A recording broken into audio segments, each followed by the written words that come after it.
Have you ever said yes to something you didn't want, felt your stomach twist, and wondered why you couldn't stop yourself? If you're a people pleaser, that moment hits hard.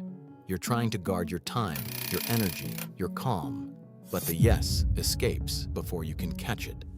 You're about to see why this reaction is so automatic, what drives it on a deeper level, and how those tiny yes moments shape the way you move through the world. You'll learn what fear sits behind the urge to please, why your mind treats no like danger, and how this pattern hides its cost until you're already stretched thin. Let's jump in. Picture this. Someone asks you for a favor. Your pulse jumps. Your mind starts working fast in the background. You may not notice it, but you're running a quiet calculation. On one side is the reward, being liked, accepted, and seen as helpful. On the other side is the cost, your time, energy, and emotional space. For someone who identifies as a people pleaser, the reward often looks bigger than it is, and the cost looks smaller than it feels. That's the mental trick, and it works fast. You might think, it's fine, it's small, it won't take long. But these small tasks stack up. They don't stay small. They stretch your free time until it snaps. This calculus becomes automatic, and automatic choices are the hardest ones to change because they don't feel like choices at all. They feel like obligations. That's why your first yes of the day doesn't bother you. But the 10th yes hits like a brick. And that pressure, it's only the first layer. Before long, another force starts creeping in. Fear. Most people think saying no is simple. But for people pleasers, the idea of disappointing someone lands like a small shock. You may fear rejection. You may fear conflict. You may fear being judged, misunderstood, or labeled as difficult. Sometimes those fears come from early experiences. Maybe you grew up in a home where love felt tied to good behavior, where approval was given when you stayed quiet or agreeable. Maybe saying no back then ended in criticism, anger, or guilt. Your brain carries those lessons into adulthood. Even now, when someone asks for something, your body reacts before your mind does. Your chest tightens. You brace for a reaction you aren't even sure will come. So, you say yes.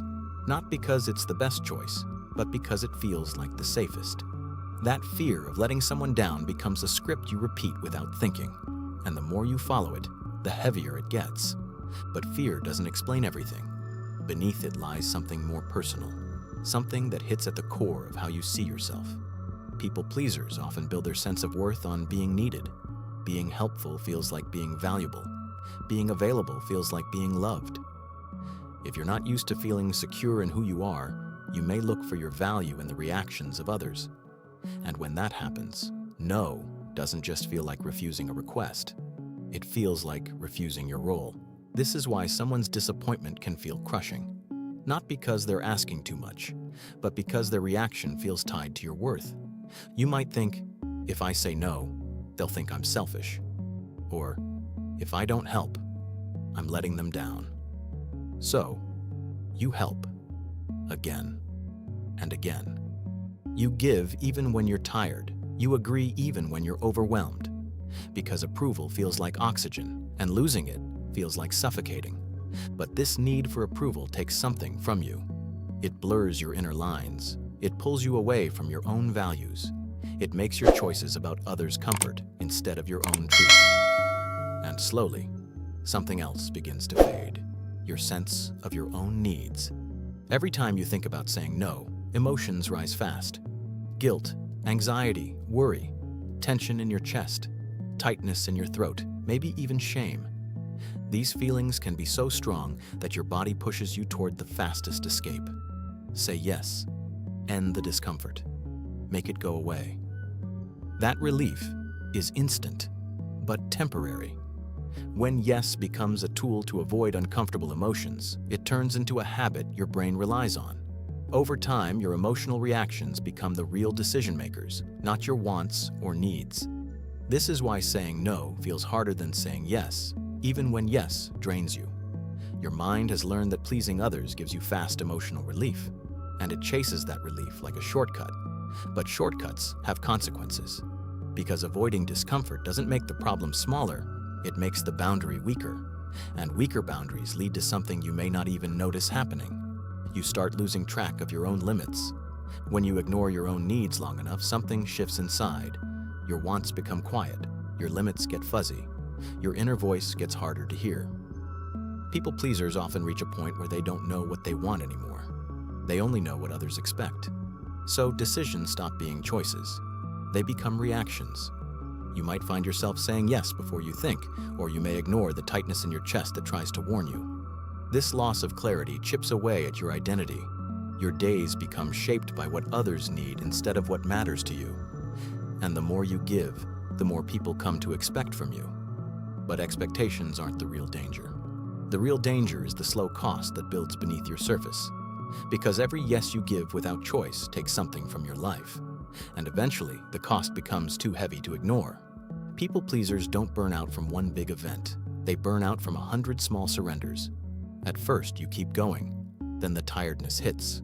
You start feeling stretched, invisible, overwhelmed. You may even think, why does everyone expect so much from me? But the truth is, people expect what you've always given. Burnout for a people pleaser isn't just exhaustion. It's emotional erosion. And as resentment builds, relationships start to shift. You may pull back, stop trusting people, and start assuming everyone wants something from you. But all of that sits on top of something much deeper. A belief that saying no is selfish. A belief that keeps you trapped. For many people pleasers, guilt hits harder than fatigue. You may feel guilty even before you say no. This guilt feels like a rule you're not allowed to break, and it makes every request feel like a duty, not a choice. So you soften your no and apologize for things you don't need to apologize for. But here's the catch. Explaining your boundary makes it weaker. Every apology invites negotiation, and every excuse gives someone a reason to push back. That pushback is what many people pleasers fear most.